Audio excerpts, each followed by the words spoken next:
Welcome to the Experience Darden podcast. I'm your host, Brett Twitty, and you are listening to a new episode. On this episode of the podcast, I'm excited to share my recent conversation with two members of the GWIB Board, Alex Goodman and Bridget Coburn. Alex and Bridget are co-chairs of this year's Graduate Women in Business Conference, and I recently connected with them via Zoom to talk more about their background, how they decided to pursue an MBA, what led them to Darden, why they decided to get involved with the GWIB Board, and what they have planned for this year's conference. I think you're really going to enjoy this conversation. And without further ado, here's my interview with Alex Goodman and Bridget Coburn. Bridget, Alex, welcome to the podcast. Thanks for having us. Thanks. Excited to be here. Well, y'all are on fall break, which sounds pretty nice, to be honest with you. How's it going? Bridget, you're back in Ohio, right? Yeah, it's been really good. We didn't get fall break last year because of the accelerated schedule with the pandemic. So it's been so nice to have a break in between quarters this fall. And it's been nice. I'm home with my parents in Cleveland for a few days before heading back for Q2. All right. The heart of it all, Yeah. Ohio. And Alex, how's your fall break going? It's been great. So I am getting married this winter. So we had our engagement party last weekend and welcomed 16 Darden students down to Tampa for the engagement party. So it was great. We had a great tournament. Wow. Are you still in Tampa right now? Is that where you are? No, now I'm in DC for somebody else's wedding. As Bridget knows, we are both on the wedding circuit right now. So one of the best things about business school is it allows you some schedule flexibility to be able to be there for everybody's events. I was joking with one of your classmates. I went to law school. We didn't have this extended 2-week fall break in law school. I thought it would have been good to know about some of these things. Well, I appreciate you both taking some time out of your downtime for the podcast. It's good to catch up with you, and glad to hear you're doing well. It sounds like staying busy, even though it's not necessarily school related. But let's talk a little bit more about your story. So the first half of this conversation, we'll talk about your background, and then we'll transition talking about the Graduate Women in Business student organization, which you're both leaders of. And so, Alex, I'm going to start with you. Tell us who you are, what you did before coming to business school. Yeah, absolutely. And Brett, I have to admit, I listened to this podcast when I was applying to Darden, so super excited to be here. So Alex Goodman, I'm originally from Tampa, Florida, and have slowly made my way up north since then. I went to undergrad at Wake Forest University, which is in North Carolina. And then as a poli-sci major, promptly moved to Washington, D.C., as poli-sci majors do. Like Bridget, which, spoiler alert, also DC gal, and spent about 5 years there before Darden. I began my career working for my hometown congressman, leading his constituent communications efforts, and then moved from there into the fundraising world at the Brookings Institution, a think tank in the DC area, and then continued in fundraising most recently at the U.S. Chamber of Commerce. My group within the U.S. Chamber was the U.S. Chamber Foundation, and we worked with companies on their corporate social responsibility programs. So I loved what I was doing, worked with every company you could imagine, but didn't understand how companies worked. And so that's what led me into the business school process. I looked at a couple different schools, but I was really drawn to the community aspect. That is everything Darden is about. And so came down to visit when you could still visit Darden pre-pandemic, ended up applying early action. I loved it so much, and the rest is history. So it's me. Well, I say this as a DC resident. Chamber of Commerce is right there near Lafayette Square, right near the White House. It's a nice location. It was a great office. All right, and Bridget, tell us a little bit more about you. Yeah, so as I already mentioned, originally from Cleveland, Ohio, and moved to DC first to go to Georgetown University for undergrad, where I was an American Studies major. So completely opposite of business, kind of similar to Alex, a little more poli-sci, wrote a thesis about Harry Truman, and really loved being at Georgetown. And at Georgetown, I was involved in our student-run company and working in the HR department there. So after Georgetown, actually worked at Gartner doing HR research, kind of diving into that world a lot more, understanding the people processes of businesses, but not really yet understanding the ins and outs of businesses, which kind of pushed me to go to business school, where I figured it hadn't really earned that core business foundation yet, hadn't taken accounting or finance, even if I knew what the ins and outs of an HR department were. And I was working in Roslyn, which is right next to Darden's campus right there. So seeing that building every day, we actually had a team offsite there. So I was really excited to get down to Darden and see it for the first time for my interview. And was also especially drawn to kind of the academic rigor and the focus on the classroom experience at Darden. I was in a really small cohort program at Georgetown, really discussion-based. And so the case method and the focus on really getting that core business foundation was really exciting to me. And really loved the core curriculum, but have been excited second year to take some classes kind of outside of that, a little bit less academically intense in the second year, which has been good. But have been really loving just all the different electives we have open to us. It's fun to talk with second year students, so they're setting their schedule, and maybe their time is a bit more their own than it was in the first year, and it does seem like people have more time for extracurricular activities, clubs, organizations, exploring Charlottesville, all of this kind of stuff. So that is certainly something that's come up on the podcast, I can say. And I appreciate the shout out for our Roslyn location. We are, of course, right across the street from Gartner, neighbors here. We're at 1100 Wilson Boulevard. I think Gartner, well, I can see it from the room I'm sitting in, let's put it that way. And I think one of the highlights for those of us who work in the space here is just being part of what's a growing DC area presence. So now we have a part-time MBA that just got announced back in June, an executive MBA program that has about 270, 280 students between the two classes combined, and also a specialized master's, MSBA, that's a joint venture with the McIntire School of Commerce at UVA, all out of Sands Family Grounds here, which is a beautiful space at the top of the building. We just had a bunch of full-time students up here. First years mostly, for an alumni career networking event. About 230 people were the numbers that we heard. So it's great to see the two grounds sort of combine in that way. So it's fun to have everybody here last Friday. So Bridget, sticking with you for this next question. So you come to Darden, you're a first year student. We always talk on the podcast about learning curves and adjustments for students as they're navigating business school for the first time. What were your learning curves? What were some of the challenges? Yeah, for sure. I think a lot of the classroom experience, as much as I was used to discussion-based learning and the case method, wasn't totally out of my comfort zone. It really, the material and the pace of the conversation, how quickly your professors expect you to be able to move in the classroom, the level of preparation needed for every class. I definitely think I would have been drowning last year without my learning team. I think that was a huge adjustment. And I'm honestly just being back in the classroom. I mean, it had been 4 years since I had been in school. And so just catching up to that at first, we do homework every night, and kind of just structuring my day.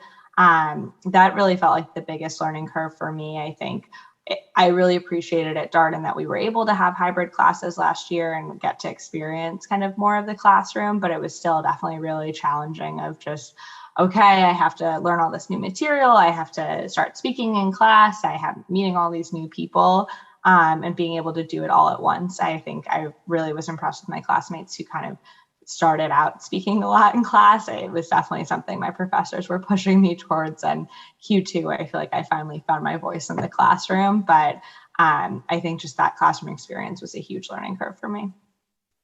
I have a couple follow-up questions for you. So what changed between Q1 and Q2? So at quarter one to quarter two, you mentioned in the second quarter of your first year, you felt like you maybe a little bit more settled, more comfortable speaking up in class. Was there something that clicked for you, or what changed? Yeah, I think just getting more comfortable with my section really was a lot that helped. So Alex and I were both in section E, which was the best section, still the best section. And I feel like when you're first like meeting all the people, you're just like, oh, wow, that person is just like, they completely know everything about the material. And then once you actually get to know people, you realize, no, like no one completely knows anything that they're talking about. They're just really confident when they're speaking and they prepared a lot for class, but maybe they don't even have the right answer. And so understanding that the professors are really just there to push everyone to contribute and to help the class arrive at the right answer together by the end of the session, and being comfortable knowing that all of those people, even if they seemed like they totally had the right answers, they probably didn't, and being comfortable maybe having the wrong answer in front of your peers because you know them a lot better, I think really helped me to feel comfortable asking questions that maybe seem stupid or just giving what I felt like maybe was the wrong answer, even if it wasn't. I have a lot of conversations with our executive MBA students about this. They go to these classes at finance, accounting, these kinds of things, and there are people that have a lot of experience in these class topics, from their prior work experience. And you get in there and they answer a question and they use some sort of vocab that you've never heard, and you're like, oh my gosh, how does this person know that? I didn't know that. Is this going to be okay? And I think there's a tendency to kind of like maybe index to that person. And we had a faculty member, Justin Hopkins, who teaches in accounting, and he was saying like, don't compare yourself to the person that's like been a finance person for their entire career, an accountant for their entire career. That's not the right benchmark. The benchmark's actually, what are you learning? What are you getting out of this? And where did you start and where are you now? I think it's a useful reminder. 100%. So tell us about your learning team. It's something that came up quite a bit. We just had a webinar with Donna Clark, our executive director of admissions, and Dean Beardsley, Scott Beardsley, the dean of the school. And I think we got 5 or 6 separate questions about learning teams. So tell us a little bit more about the group of people you relied on through that first year. Yeah, I'm happy to. I mean, my learning team, I feel like, was the biggest part of my first year experience, and they're still a group of my closest friends. And I felt really lucky that I just immediately felt comfortable with my learning team. We all came from really different professional backgrounds and brought a lot of different skills to the team, which was awesome. And just people, I felt like, especially last year with us being hybrid and with COVID, I really appreciated that my team was incredibly flexible to everyone's different needs during the pandemic, but also to our recruiting needs as things got crazy with the recruiting season over the fall and winter.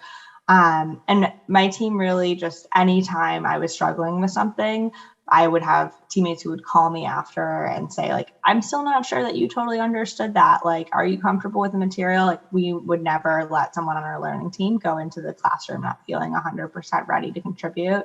And I really appreciate that about every member of my team, who would really, we made sure that we balanced the work and that we supported each other. And we have dinners still regularly, go over to each other's houses. So they've just been a great part of my Darden experience.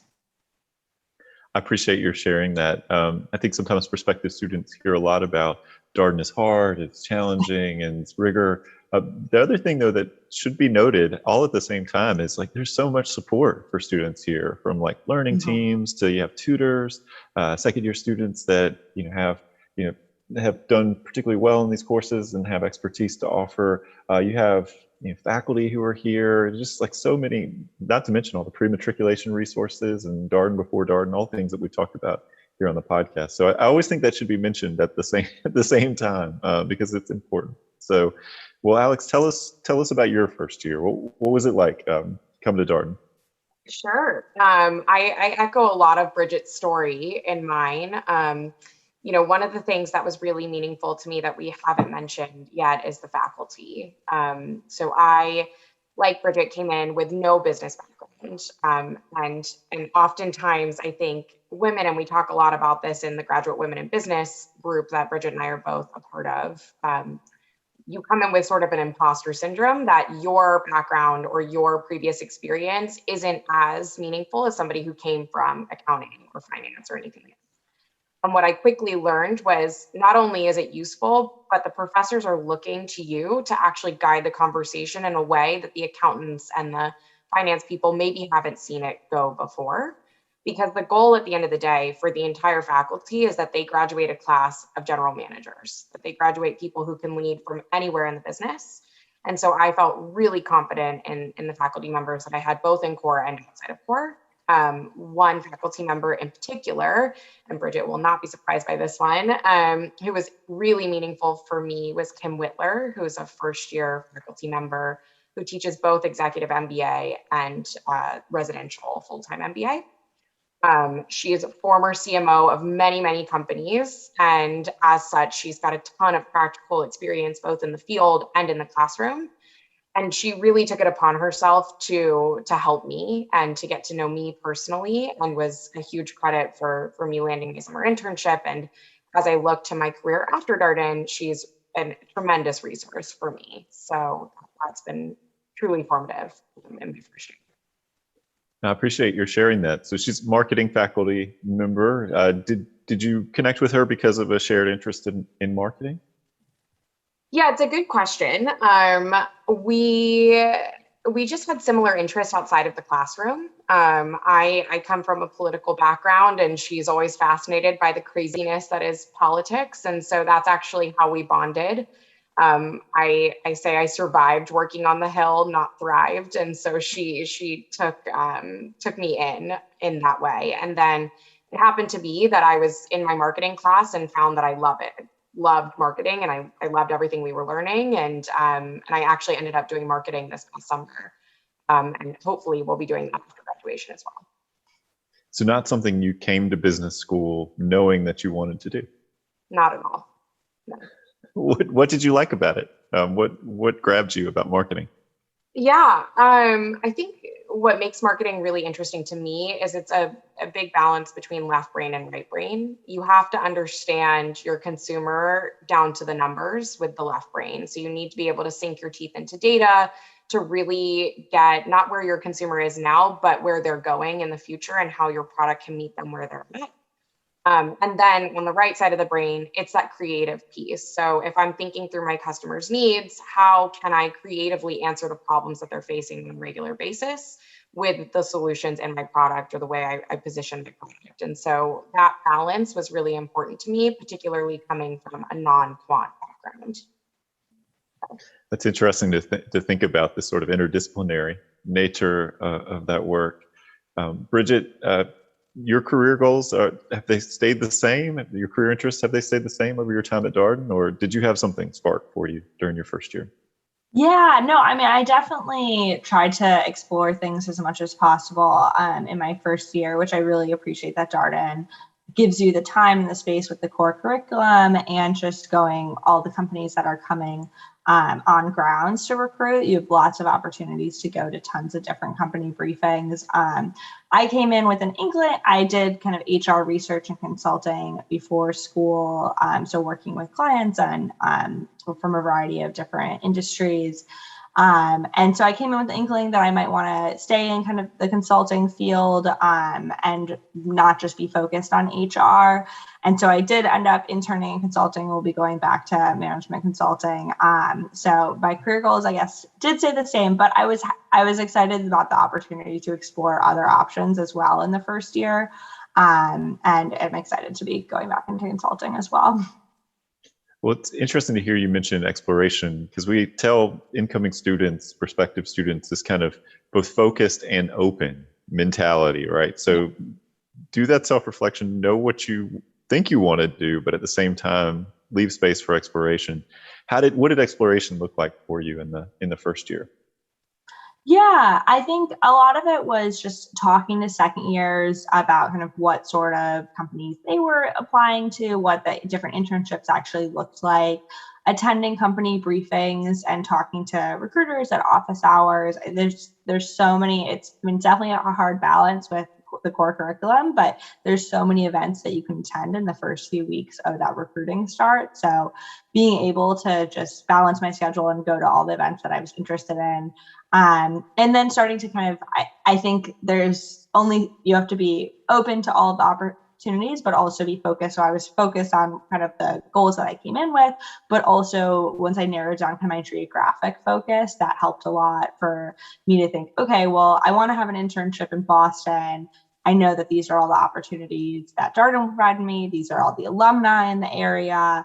And so just being able to think I can continue with my path in consulting, but also look at all these incredible companies that the Darden alumni are at, where the second years intern in Boston. And so that was, I think, helped me to be open to all the different opportunities that were available to me geographically, but still be pretty focused on the consulting career path as well. So Alex, as you explored, what did it look like for you? I'm curious about this question because honestly, one of the things that we hear from current students, post-matriculation, is they're almost overwhelmed by the number of opportunities, and like you're talking to a lot of people, and they're, some people are real certain about what they want to do. Maybe they say something you've never even heard about, and you're like, whoa, what is that? And you feel like you can get pulled in a lot of different directions, and that can be stressful for folks. Yeah, I mean, I think that's the story of Darden, right? You have every opportunity at your disposal, and it's up to you to be able to go through and prioritize what's most important to you. I think career-wise, that's no exception. My journey of sort of narrowing things down was really similar to what Bridget mentioned. The only thing I would add is Bridget and I are both second-year coaches this year, meaning that we're helping first years with their career journeys. And one of the things that I really push my first years towards is making sure that you have a really organized list as you go through the process. So even if you want to look at a company on, doing CPG marketing, and you also want to look at, investment banking, something on like two very opposite ends. As long as I feel like you're staying really organized with it, you have a system and you're sort of checking the boxes, we're very supportive of you kind of taking advantage of all opportunities. Business school allows you a 2-year timeout to really think about what you want in life and where you want to go. And so Darden is super supportive of taking advantage of that sort of timeout period and finding the right path for you. One of the things that's been interesting to talk with students about is, there's so much focus around the summer internship. And yet you also have a second year there too. And so there's recruiting opportunities that come along in the second year of the program. And just reminding prospective students, listeners, that you don't have to have it all figured out in the first, 6-7 months of your first year of business school. You do have 2 years of business school to explore.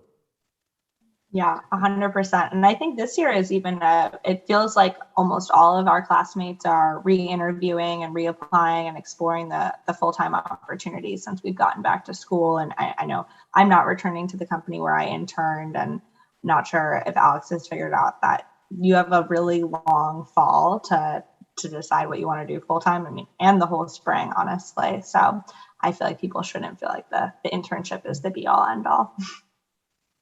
Yeah, I don't know who said that was the way that it, like you got to have it all figured out by that summer. But I've really appreciated it, sort of students pushing back on that narrative and just reminding people it's okay. Your summer internship is really just part of an exploration process, right? It's a test drive, perhaps, of an idea, maybe a company, an industry, however you want to think about that. So you're second year students now, as we talked about, maybe a little bit more free time, although I'm sure other things have filled that up. It's probably even busier in many ways. So Alex, what does your second year look like? What are you involved with? Yeah, so as we've talked about already, there are a lot of opportunities at Darden, and I think I've taken advantage of a lot of them. So in addition to Graduate Women in Business, which we'll talk about in a bit, that Bridget and I are on the board of, I'm also on the board of our Adam Smith Society, which is a group that looks at sort of economics as an affinity club and free markets and things like that. I am the vice president of events for the Darden Jewish Student Association, which has been super fun. We hosted the first football tailgate of the year, so starting off strong there. And that's just on the, on the club side. So in addition to that, really loving the flexibility on my course load. One of the courses that Bridget and I actually just finished together. As you can see, our paths cross pretty frequently. But we were in a class with Carolyn Miles, who is both a professor of practice and an alum of the school, on sustainability in the business world. And in addition to her being a fantastic teacher, she brought in some of the most amazing speakers from the outside kind of her career in the corporate social responsibility space. So it's been really, really cool as a second year to be able to explore those opportunities. And then there's the social side. So second year the motto is second year, best year, as I'm sure has been mentioned. And so I think in our class are making up for some lost time and doing some really cool Darden traditions coming back. So it is full. I definitely do not have free time, I would say. Yeah, I'm struck by the fact that you're both in Section E, and you're Section E folks. I feel like Section E, like we had to have had half of your section on the podcast at this point. I just feel like everybody's always in Section E. And I'm like, what's happening in Section E? Everybody goes on to be student leaders involved in different things. Maybe it's just Section E. I think every section has a personality, but that's definitely our section's personality. We are very involved, I would say. I like it. Lots of extracurriculars. It's great. And Bridget, how about you? What are you doing in your second year?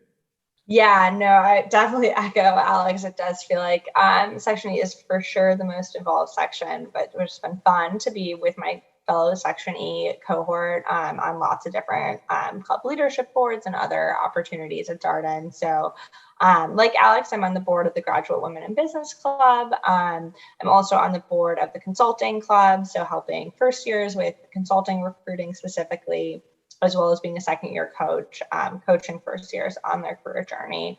I also, in my second year, have been doing the prison reentry program, so teaching at a local prison near Darden, which has been really, really exciting and a great way to get back to the local community, and just learning a ton about teaching, about the incarceration system in Virginia, and about myself as I'm going through all of these classes with my peers, which has been really cool. And then, the social stuff, I feel like it's so funny. We're just so busy right now with all of the different things. It's when we have another like really incredible Darden tradition, I'm just like, oh my gosh, like I don't even have time for this. But of course, we do end up having time for everything. And that is the joy of the flexibility of all the electives in our second year, where we can balance our course load a little bit more and take control of our schedule, which has been great as well.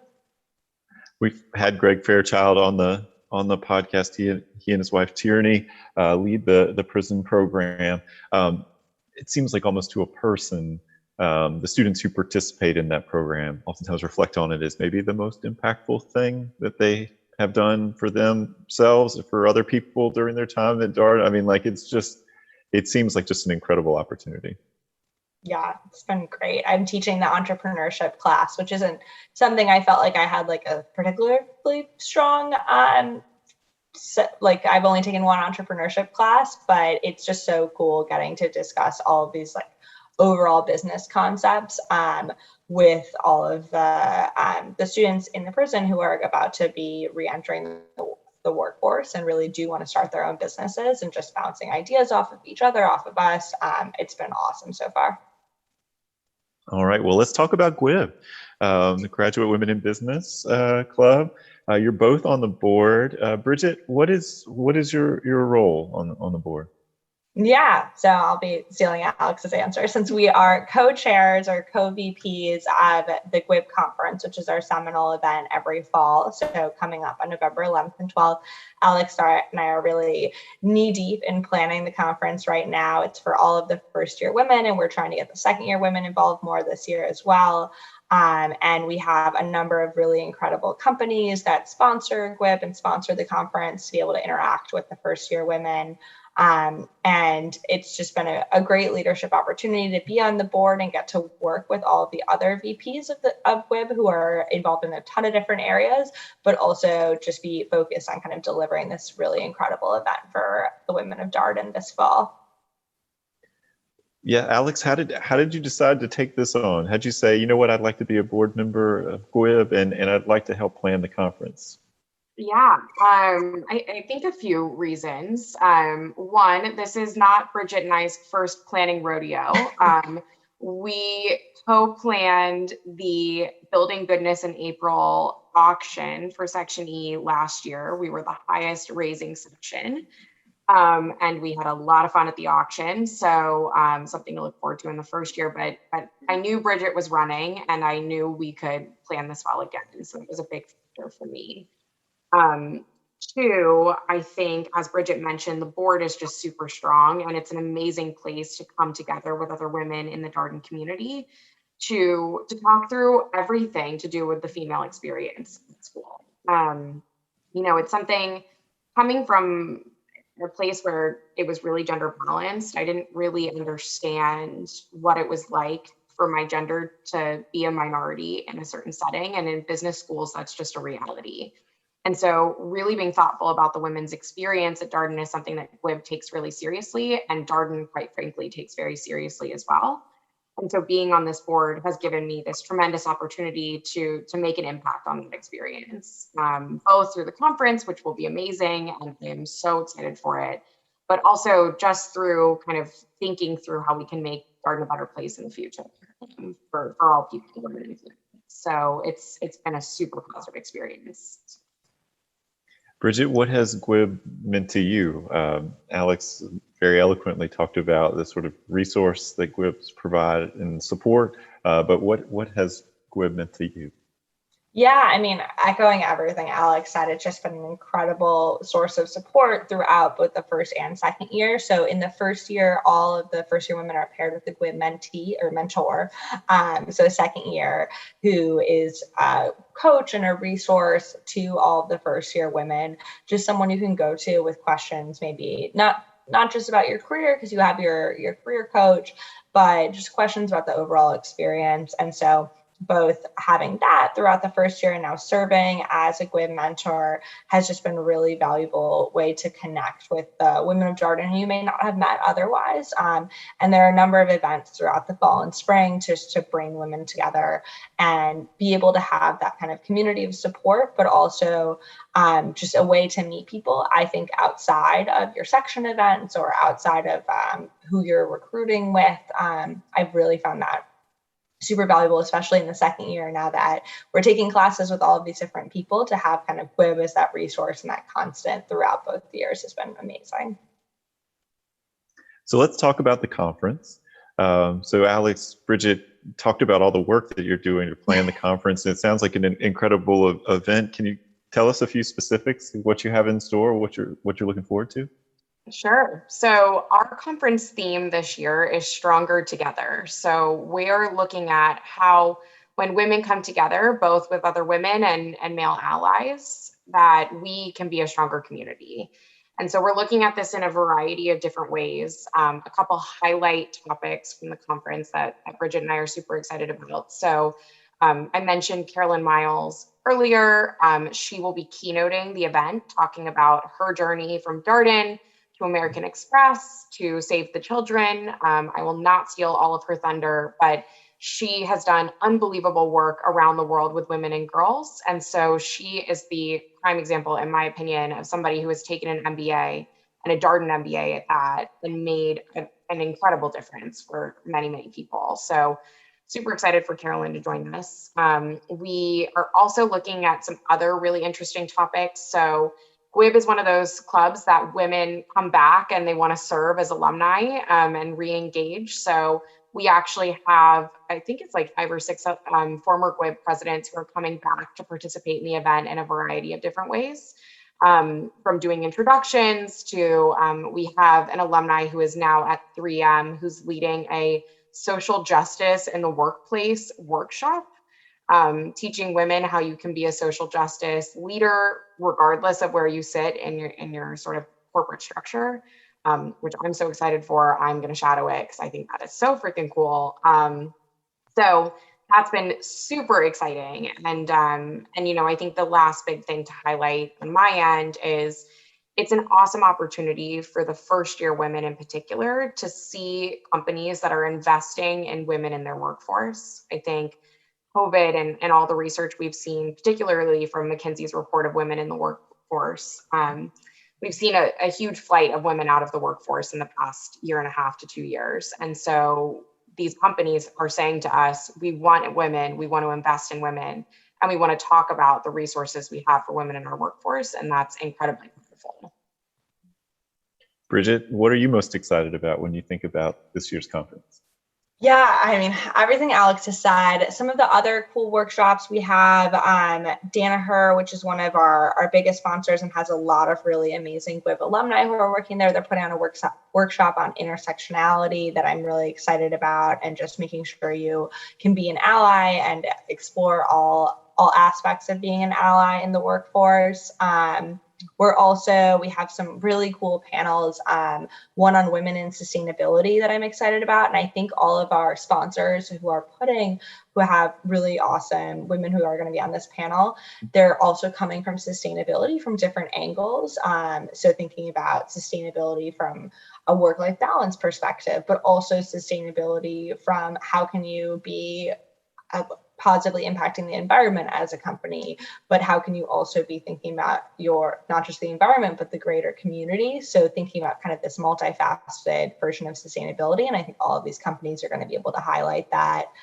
And then I think the final event that I'm really excited for that I will not be attending, but is our Share Your Power session. So it's just for the first year women and led by a member of the core faculty for each section, where they're really going to come together and explore what is your superpower, both personally, professionally, what makes you an incredible human. And this is the time of year for the first years that it really does get busy. In November, they come back. Q2, the courses are challenging and recruiting is really picking up to gear up for those January interviews. And so being able for them to take a break for 45 minutes with a faculty member they know and trust, and with the peer women in their section, and recognize what makes all of them such incredible individuals, and what makes their whole section incredible. It's just a really nice way to cap off the conference. And it's something that was really meaningful for me last year, and I'm excited for them to experience this year. So it feels like when you're planning a conference, you could pick almost any theme out there. How did you pick this year's theme, Alex? Where did the idea of Stronger Together come from? Yeah, it's a good question. So we felt, Bridget and I, that last year the entire kind of conversation, not just at Darden but broadly, was around COVID, right? How can we cope? How can we just survive the next year and a half? And when we were thinking about this year's conference, we really wanted to expand past just that survival. What can we do to look at a better future where women are coming together and really supporting one another? One of the things we talk about a lot is what are the resources available to us to succeed both in our career and personal lives. And so that's what we really wanted to focus on. And a lot of the companies have a strong story on that front. So it seemed to tie everything together. Excellent. So sounds like you're busy. The conference is upcoming. You got a lot of other things going on. I wonder, Bridget, are there any other things that you're looking forward to as you think about your second year business school, what lies ahead? Yeah, I think the biggest thing that hopefully we'll be getting to rank or vote on in the next month or so is our Darden Worldwide courses. The global office at Darden has been putting a ton of work into identifying locations that we could travel to that will be safe, and where we'll still be able to have that full Darden Worldwide experience with a professor over our spring break. And so we just got kind of like the first sprinkling of where the locations might be, but once we get back for Q2, I think we'll actually get to prioritize where we want to be for spring break. And so I'm just really looking forward to wherever I'm going to get to travel over spring break with hopefully one of my favorite professors. We just had two groups of executive MBA students travel abroad as part of the global residency. So we had one group that went to Germany and another group that went to Finland and Estonia. So that's at least a positive development. We've come off like a year plus where we couldn't offer any global trips. And so that's a positive sign. It was fun to see my LinkedIn feed all last week was just all these people traveling abroad, which I had to remind myself, like the last time I saw pictures of a group of students or from a student that was on a global trip that was school related. I mean, it's been a while. So it was great to see that. So hopefully you're able to go on the Darden Worldwide course. I'm sure there will be lots of great photos from those. I have real trip envy on my LinkedIn feed always. All right, Alex, what are you looking forward to? Yeah, I mean, definitely what Bridget said. So keep your fingers crossed for us that everything goes well. A couple other things for me. I am a tri-sector leadership fellow, so I have the opportunity to look at public policy issues from the business lens. We work with the law school and then also the School of Public Policy. And so we had our first intro meeting last, I guess, 2 weeks ago now, and I'm just super excited to get to know my cohort a little bit better and get some of our speakers in. So really excited about that. And my second big thing coming down the pipeline is I'm doing an independent study the second part of this year with Kim Whitler, as I mentioned, on brand activism. So how brands are wading sort of into that public policy space. And so I'm really, really excited to get into the research and start working with Kim one-on-one on publishing a new case study. So really looking forward to it. I would think it would be an interesting time to be in the Tri-Sector Leadership Fellows program, just given everything that's happening on the Hill, or maybe not happening on the Hill right now, all the budget infrastructure negotiations, just what will the final bill look like? Imagine there's some interesting conversations. Oh yeah, lots of different opinions in that group. So we'll keep you updated. All right. Well, we asked the same last question of our guests here. So for our prospective student listeners, piece of advice you would share for them. Alex, I'll come to you first. Sure.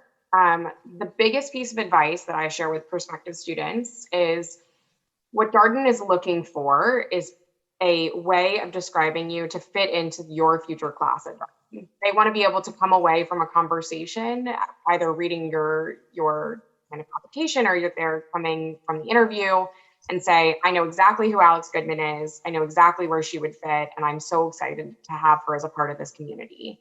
So as cliche as it sounds, make sure that you display that and that you are yourself. And so that way, when Brett Twitty reads your application, he can say exactly where you'll fit into the community. I appreciate that. And the focus on your story, your narrative, how all these pieces fit together, and helping us understand, why you want to take this step, why you're excited about Darden. All of that is important, but also where you'd like to go, how you see the short-term, long-term goals playing out, all of that. Spend some time with that story even before you maybe start working on your application. Reflection, introspection, I think the hallmark of this enterprise. So Bridget, any final words of advice for our prospective student listeners? Oh my gosh. I think that was such good advice from Alex. Definitely echo that. I think a good piece of advice that I got from a former manager when I was applying to business school was really that the schools cannot reject you if you do not apply. So really put yourself first. If you feel like you're not having the right test scores or you don't have the best background for business schools are not looking for one type of person. They're looking for every type of person. And so really have confidence in yourself and put yourself out there, because that's really what business school is all about. I also appreciate that. One of the things that our boss, Donna Clark, really emphasizes as applicants approach this process is to be joyful about it, that this is an exciting time. I think oftentimes it's an anxious time, it's apprehensive, people do feel vulnerable, they're putting themselves out there, but there's also a lot of excitement in this, that you're dreaming, this is about your future, where you'd like to go. and to try to embrace that part of the story, and be proud of everything that you've accomplished getting to this point, and just your willingness to put yourself out there in this kind of way. Not everybody has that courage to apply for something and to reach. So, well, Bridget, Alex, such a pleasure talking with both of you. Enjoy the rest of your fall break, and good luck with the GWIB conference this year. Thanks. And that was my interview with Alex Goodman and Bridget Coburn, two members of our full-time MBA class of 2022 and the co-chairs of this year's Graduate Women in Business Conference. As always, if you have any comments, suggestions, requests, anything you'd like for us to cover here on the podcast, we're all ears. We can be reached at Darden, that's DARDEN, @virginia.edu. Until next time, stay safe, be well, and thanks for listening.